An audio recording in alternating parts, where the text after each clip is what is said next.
Bismillahirrahmanirrahim. Değerli izləyicilər, bugünkü mövzumuzda da Vəhabilərin dinə münasibəti barədə müzakirə aparacağıq. Vəhabilərin bugün son zamanlar hiss olunur ki, Əhl-i Beytdən daha çox danışmağa başlayıblar.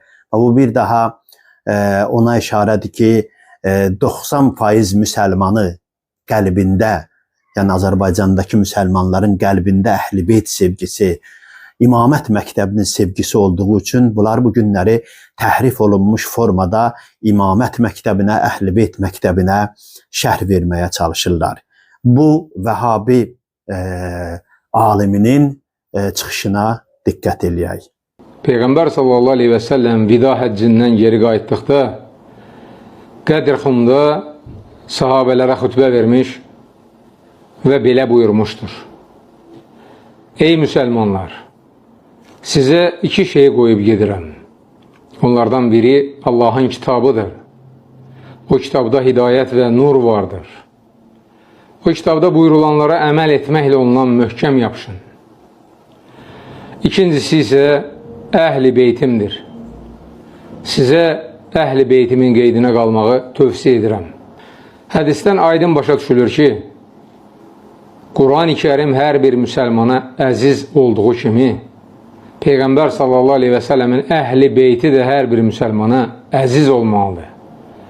Hər bir müsəlman Peyğəmbər sallallahu aleyhi və səlləmin Əhl-i Beytini tanımalı, onları layiqincə sevməli, onlara layiqli ehtiram göstərməli, adlarını xoş xatirələrlə yad etməli və bir də adlarını çəkəndə onlar üçün dua etməli.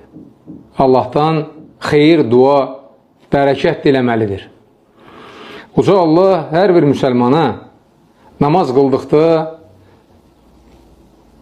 Əhl-i Beytə salavat deməyi əmr edib. Allahdan onlar üçün bərəkət diləməyi buyurub və beləliklə də onları sonraki nəsillər arasında dillər əzbəri edib. Gördüyünüz kimi bu güya Əhl-i Beytin fəzilətindən danışır. Əslində bunun bu münasibəti Həzrəti Musa ilə şeytanın bir söhbətini yadıma saldı ki, şeytan Həzrəti Musaya deyəndə ki, gəl sənə bir şey öyrədim, Həzrəti Musa etiraz edir. Hətta yaxşı bir şey öyrədim. Həzrəti Musa deyir ki, sənin hər yaxşılığının arxasında bir fitnə var. Bu da həqiqətən belədir. Yəni, Əhl-i Beyt haqqında bu Səqileyn hədisini danışmaqla bu Vəhabi